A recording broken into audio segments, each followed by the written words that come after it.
dive in straight with a question that I asked in the prospectus. Could the saying, actions speak louder than words, be applied to the making of architecture and the transformation of the city? Obviously, the answer is yes, it can, but it's not a straightforward process. So if we look at an extreme example that might suggest what that question is about, we can see Tiananmen Square here on an ordinary day. Tiananmen Square, as you know, is a pretty special place. It's 100 acres. The buses are not allowed to stop there, for instance. You can fly kites. You can go and visit Mao's mausoleum, or you can head north towards the Forbidden City there, past Mao's portrait, and that's on an ordinary day. Now, when actions take place, this is the student unrest in Tiananmen Square. The students were protesting and built an informal city in the square. The state wasn't too happy about it, just like they're not too happy about the students in Hong Kong at this very moment. And military force was used to get rid of the students from the square. And this is a picture of the aftermath of what happened in the square. So this is a very extreme situation that I'm showing here, but it actually explains that there is a relationship between actions and spaces. On a more prosaic level, people and cities are very important. So on the left, we have Borough Market, which in a sense is everyday life. It's just a market, 20,000 people every weekend. Trafalgar Square, a bit like Tiananmen Square, quite special. In a sense, it's the London Square. It was made to be the London Square by Ken Livingstone, the first mayor of London, who made it into a space which belonged to Londoners. And they have events there with 50,000 people over 4 days, let's say. And of course, Wembley is an event space where big things happen and people come along. So the picture on the right, you can see the horses actually doing crowd control. So therefore, in urban situations, actions are always part of the spaces. You cannot have a football match without having evacuation, without having crowd control, without separating the teams, etc. This year, we will also be looking at the idea of action and how it affects urbanism. And this is a lovely photograph of the Festival of Britain in 1951. Those of you who know London can see that that's the Royal Festival Hall, and those are some very trendy people at the time who were there for the Festival of Britain. And I think it's important that we understand that there was an idea in another time of reconstruction and of a new future, which included a new life with it. This is a beautiful drawing of the Festival of Britain. As you can see, the only thing that remains is the Royal Festival Hall, which is still a unique building and maintains the spirit of the Festival of Britain. It's still completely open to the public. You can walk to it anytime you want. In fact, you can learn Arabic in its corridors if you wish to. And that gives you a sense of how the whole South Bank was in 1951, which then became the South Bank that we know. As it says in the prospectus, we will be traveling north this year from the South Bank. And this is a view of the Festival of Britain looking north across the Thames. One thing to look at is that funny little object there, which is the Skylon, which is designed by Powell and Moyer architects, who I will talk a bit more in a minute. So direct urbanism, the relationship between physical and social structures. This has been the theme of my work for a long, long time. And I believe, as it says in the prospectus, that there is an intrinsic relationship between physical structures and social situations. Direct urbanism is a term coined in 2006, and it's well explained in this book, London Plus 10, which was published in 2010, which tried to look at the city of London in terms of its social structures and its physical structures. The structure of the book is important. It was a series of essays, so 27 people were invited to write essays on the following topics: conflict, control, exchange, fiction, groups, life, power, space, structures, and time. I decided that this is what the city was made out of. People were invited to write on those issues. There were 40 projects, which I'll show you some of. And there were, importantly, 2 critical commentators about London. I felt that London wasn't just a place. It had to be its life as well. So Will Cerf, the writer, was one of the commentators, and Rowan Moore, the architectural historian, was another. These are the 40 projects which have been done in DIP 10, so which is quite long in the tooth. I will talk about that in a minute. And up at the top, you can see the conflict control, exchange, fiction, etc. And the dots show how, during time, different emphases were given to different projects. This is a map of London with all the DIP 10 projects on it. So as you can see, we're quite versed in the London area. We've done just about everywhere that you could possibly think of. And I'm going to show you two from the book here, just very briefly. This is a project for City Hall, done by Ola Sheeran, who I'm sure you know, and a gentleman called Henrik Rotter. And they took on the GLA, the new mayor. They worked on the idea of a split mayor, the mayor that was a political animal and the mayor that actually represented you. They thought that this should be divided. And they created a flexible structure throughout London, which was, you can see on the map on the right, which was actually City Hall. They did away with actually building new offices. You could just rent offices in London. There was no need to actually build a building.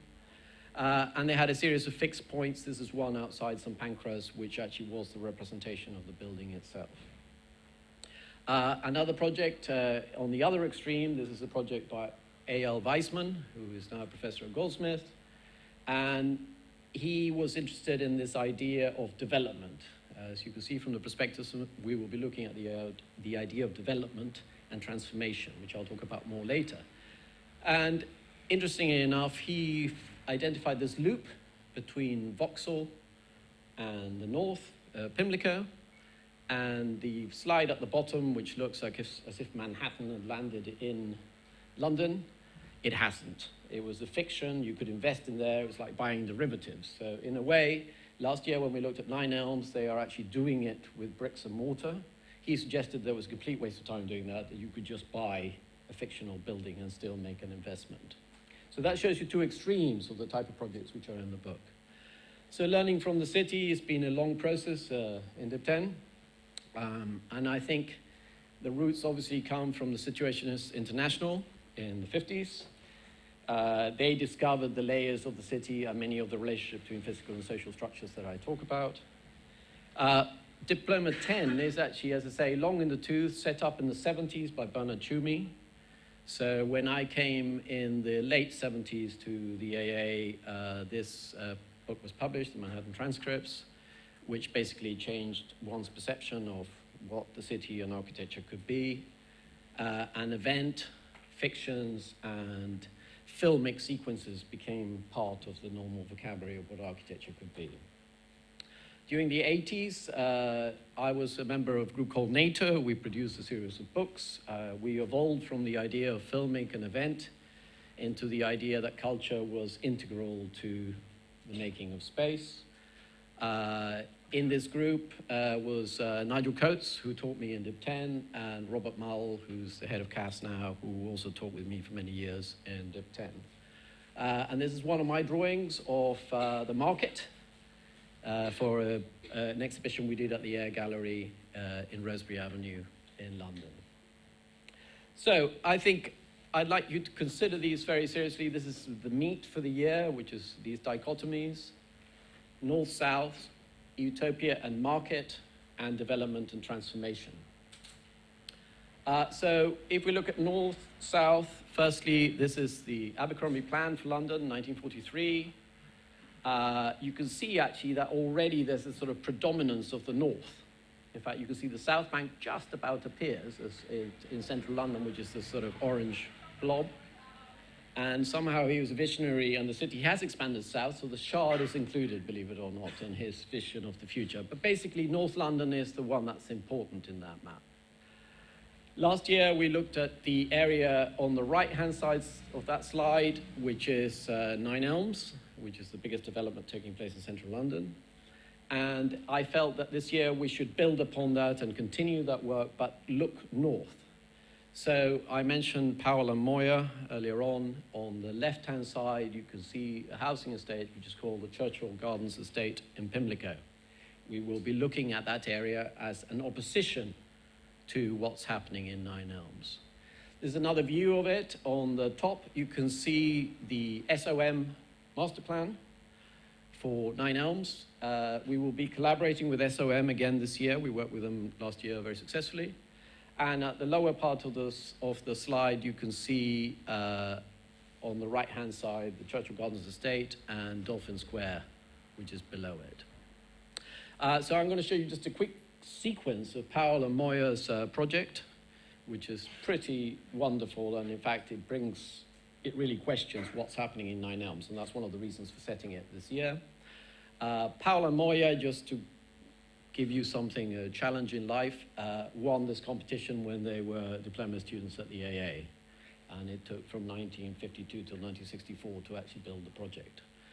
So if you're ambitious, it can be done. So this shows that the estate is completely open. This is the edge with SW1, which is actually a very rich area of London, so Belgravia and Victoria. There don't seem to be any problems there. Amazing public spaces throughout the estate.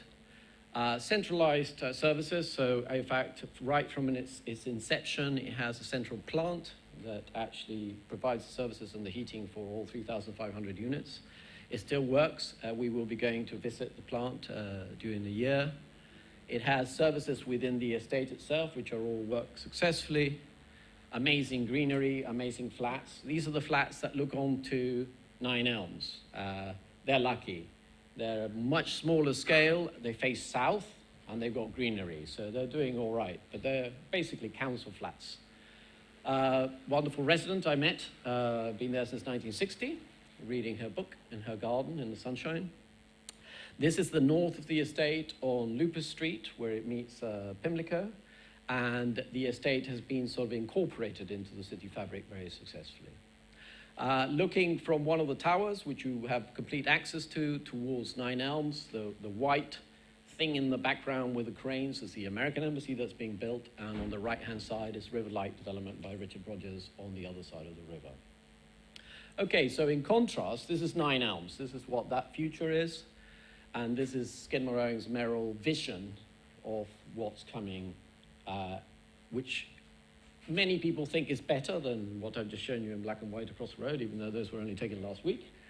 But I think one of the things that we're looking at is how do those two relationships begin to work? So in a sense, how does an utopia, a kind of visionary vision of the city with optimism of reconstruction, as opposed to a vision of the city which is actually commodity-based, which is what 9 Elms is. So basically, a little example of 9 Elms, that's what's there at the moment before the cranes. That's development. Oof, it just comes up like that. And this is a slide of a building which I think is a form of transformation which I admire. So this is obviously the British Museum, the Great Court, parametric roof, etc., etc., etc. Incredible public space. It's on my way to the AA from my office, and I often just walk through it just to get here. So I think we will be trying to look at transformation rather than development as an idea.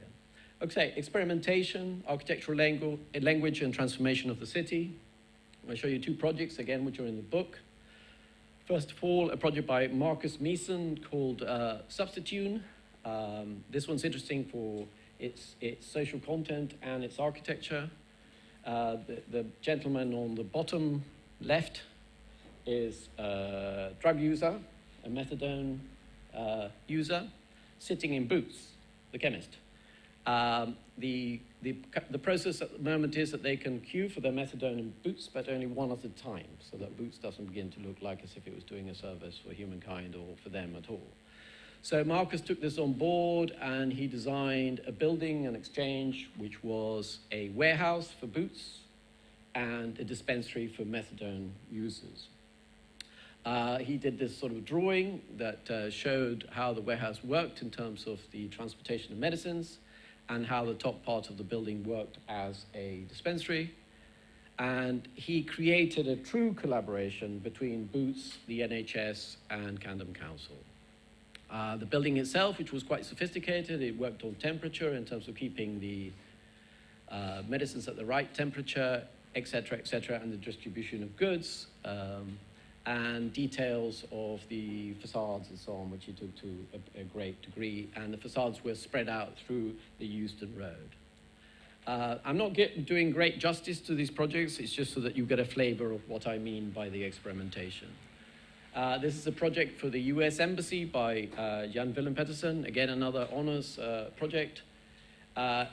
He will be working with us this year in term 1, and he took on the American Embassy in Grosvenor Square, which was being absolutely sort of blocked off for security reasons, and he thought that this needed to be reassessed so that it wouldn't take over space that wasn't theirs. So these bollards and concrete barriers are not actually in the embassy space. They are outside the embassy space.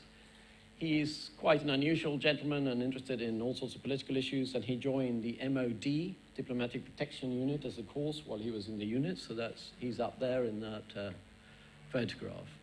So the things he was suggesting, for instance, was that the visa service was no longer within the main embassy itself, so the biggest problem or threat to security is visiting the embassy, is people going for visas, so that would be taken out, and there was a series of vans throughout London. He reassessed the kind of standoff distances, which is really, you'll see there's another project based on this, is what it's all about, and he managed to do sort of sunk bollards and things like that. So it didn't look like a fortress, basically. And finally, a negotiation between all the embassies which are actually in Grosvenor Square, that they could actually share surveillance together. So instead of having Americans protecting themselves and whoever, Bulgarians protecting themselves, they should all protect themselves as one, and then that would take the idea of identity and nationality away from that. So that gives you a flavor. Okay, so abstraction and reality, scans, variables, situations, live realm, sections, and interactions. Okay, this is very important. We are working on a series of exercises, to call them that. They're not methodologies, they're exercises, they're experiments, which are quite abstract. But that abstraction is related to the reality of the city. That's what the unit actually wants to do. So first of all, we do these scans, which is a computer construct, which I'll show you an example of, where we find the variables that make up urban space. Situations we use in order to actually bring out the live realm of the city, the life of the city. And sections this year we will use to try and understand the interactions that happen within the city. What makes a city tick, in a sense? So there's a saying of Carlos's, which the students used to tease me about, which I used to say, you would never choose your girlfriend in plan. So there's an implication that you would choose them in a vertical plane. So I think sections say more about how the way we relate to space than plans ever do. Scanning, forensic, so it's not mapping or any of those exercises. It is truly actually trying to fathom what makes up a space. I like the idea of these 3 slides I'm going to show you. One is a radar. So I like the idea that you could actually bring social and physical structures within one model. I like the cockpit of this B-52 bomber. And all those dials are the variables. So I actually think space is that complicated. You need to be able to play with a number of dials. And flying.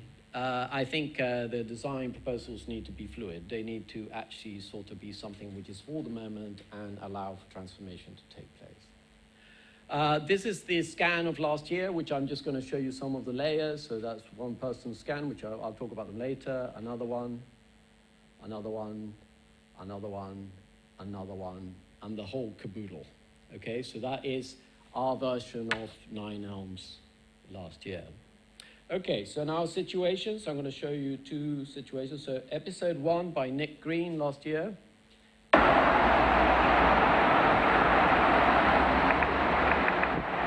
a film about the everyday life in the city. So this is basically the life around Vauxhall. Episode 3, which I'm going to show you also, is the services, which exercise with all the security services and emergency services coming together to do an exercise on the town. So the important thing here is to say that situations or social structures are absolutely part of the city. On the one hand, they're pragmatic, which is security and so on. On the other hand, it is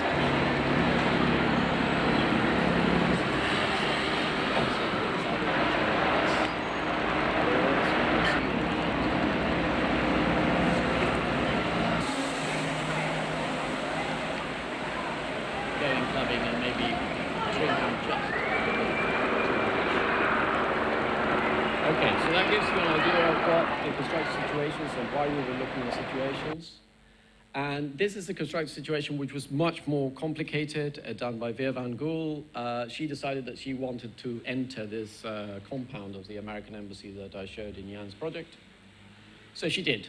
She met a man called Amar, used social media, and he had a house within the compound, and this is a picture inside the American embassy compound. She presented her honest portfolio, so I'm sure you've seen the film of her doing it and so on. Okay, and sections, which is the final thing, I think are a fantastic device for showing relationships. This is done by Harry Cliff Roberts. It's called the E1 station in Wapping, and it brought DHL and people together into one station. His project suggested that the river could be a transport system that could be revived in London. So not going to explain in great detail, but amazing sections showing those relationships. This is Fredrik Bobojussen. This drawing won the Poster Prize last year, and it's a project that actually he raised the city up to the top level of his building. So these are actually real buildings and real blocks, and he combined within that section city space and office space as one proposal. And there's a room you'll recognize from upstairs, those of you who are from the AA, but you've never seen it in this guise before. This is my diploma. And that big drawing up there is a section that I did, which is here. And again, the section was articulated with these series of vignettes that showed what the relationships within that section would be. So we will be using those three techniques, which I'm saying are abstractions, but they're not. They're a way of actually making real projects. Arbitrary fragment of the city, 1 kilometer by 1 kilometer, 100 meters by 100 meters, not a conventional building site or block. So this is very, very important again. I'm interested in the research that we're doing, that we take an arbitrary section of the city. We don't take one particular problem, one particular site.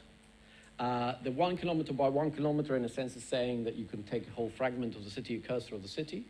And 100 meters by 100 meters suggests that if there was a piece of architecture, which we will be doing, it's not just the architecture, it's whatever surrounds it, working with it as well. So that last sentence is very important, and this is what you will be designing. You will be, at the end of the year, you will have a 100 meter, or 106 meters by 106 meters, or 106 meters by 108 meters, and 2 kilometers by 2 kilometers. I don't mind, but that's what we're aiming to do. Okay, so this is last year's construct, and up at the top, you can see that there's a red square. So for the 9 Elms one, it ended up being 2.5 kilometers by 2.5 kilometers that we looked at. The idea of fragments, this is the model of the exhibition last year, so I've taken some shots from it to sort of show how things fit in within a space. Nothing's ever isolated as an iconic object. So we have Time Project by Hunter, we've got a Fate that was organized by Nick and Nicola on site. We've got the idea of Value by Ben on the side. We've got the reconfigured US Embassy by Nicola, which I'll show a bit more in a minute, with Glenda Jackson, her MP, who was helping her. We've got Veer and her ID, and other projects surrounding it. We've got Hunter's news stations, which I'll show in a minute. And we've got these shared spaces. This is one by Angelina outside the American Embassy, and the gentleman on the right is the American ambassador. So scan and insert. I'm going to show you these projects from last year. I think Scan and Insert is the name of the program this year. I'd like to reinforce again this idea of inserting is absolutely critical. So this is Frag, who looked at shifting the things that have been taken away from 9 Elms. And he decided that production had been all removed for housing, and he's created a production system with the backbone of the viaduct. That's it inserted into the master plan. And this is a project explaining his, a drawing showing his whole project. Hunter looked at time and time-lapse photographs. So these circles show where he looked at time-lapse photographs, and then he decided to beat Heatherwick and actually do both stations for the site, which I'm sure they were better. So this is his proposal, the 2 stations for the site, inlaid into the master plan.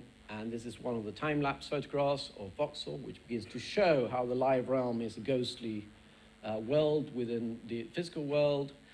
and these amazing sections through his stations, which used incidents as spaces within the station. So each photograph refers to an incident within the architecture of the station. Nick, you saw the episodes, so this is the actual episodes manifested in the computer construct. He worked with infrastructure as well as episodes, so these are the infrastructures he added to the site. The project encrusted on site. He worked with this very absolutely wonderful sketch model that you could take the things on and off to look at the whole site. The 3 red points are the infrastructure points. The pink and the other circles and so on are the episodes that I showed you earlier on. This is actually a waste disposal plant within the site, which is a government project. He did extremely good TS on this and got a high pass for that, working on the workings of this mechanism and saying that infrastructure should be part of the city. It shouldn't be blocked away by fences, but it should be actually part of city space. So he adds an episode to it here. This is the whole lot with the episodes and the site plan, and this is a drawing of that way station in its context. Nicola looked at divisions within the site. She then said that you could have positive division lines, and that's what she put onto the site. These are the new positive division lines inserted into the master plan, and we went to Belfast in the unit trip, so she was very inspired by that, division walls and division lines in Belfast. These are 8 points of division within Belfast. That's Nicola down at the bottom with Ben, who also got married in order to buy a house in Belfast, but they didn't, they pretended, of course. And this is the key division that she found on the site. So on the left is a rapper who lives in one of the estates. I can't remember his name, but he's very famous. And on the right is the American ambassador pontificating about the new embassy that's coming. So this is her division proposal for the embassy building. New areas of these areas, distances of standoff that I talked before. Her TS was pretty amazing, so it had these incredible materials in which she was putting membranes into concrete and so on to stop explosions.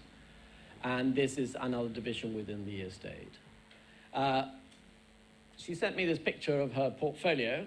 I think this is something that the unit likes. It likes a composite portfolio, not just a set of drawings and so on. And I noticed that she left her foot on the right-hand side, as you can see down there, of her portfolio. And finally, Veer, who looked at the idea of identity, of sovereignty and investment within the site. So this is her scan.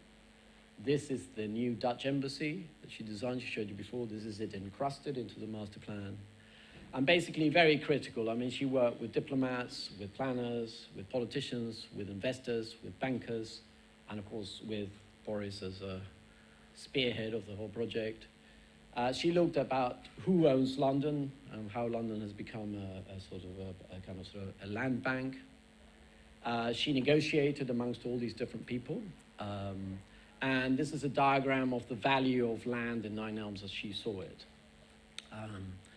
Again, this is digging down, so the value depends on how you use the land, and this is a section through where her embassy will be. This is her embassy in relationship to other nationalities and identities within the site.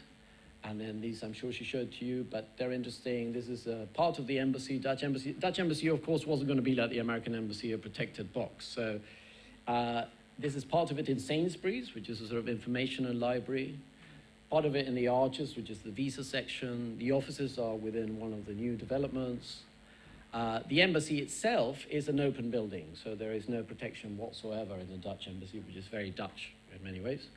And then, of course, she creates an investment potential, which is, again, very Dutch, of reclaiming land towards the river.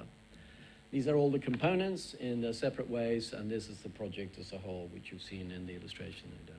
Okay, so this is those 5 projects together in Nine Elms, and this is actually the whole caboodle. So this is all 10 Dip 10 projects on Nine Elms. So actually not much of the master plan left, actually, by the time we've been done with it.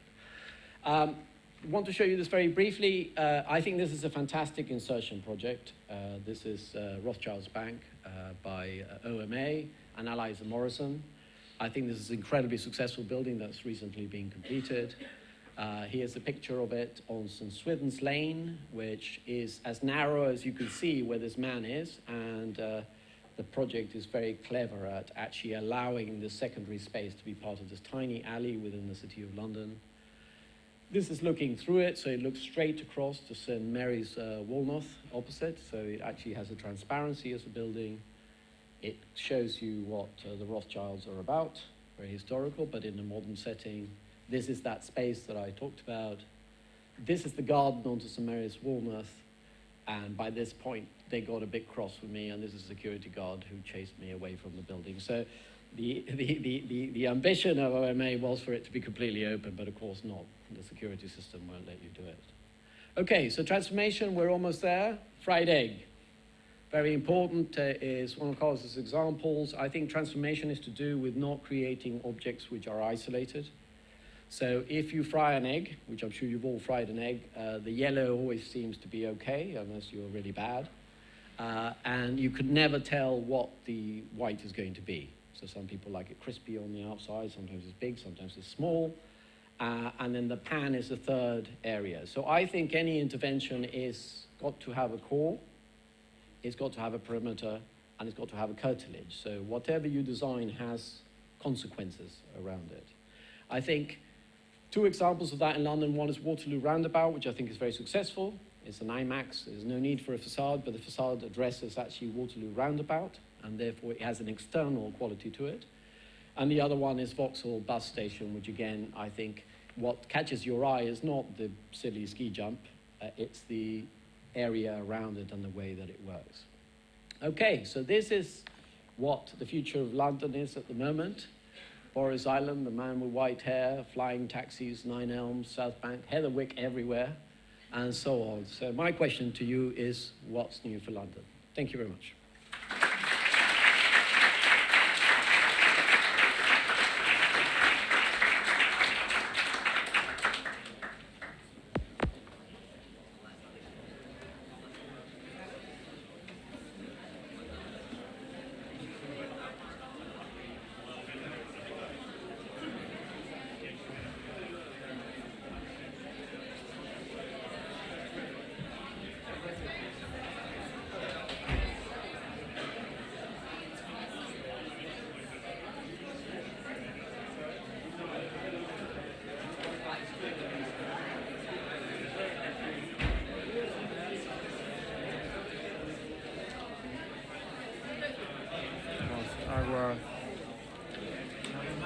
Yeah, it's coming.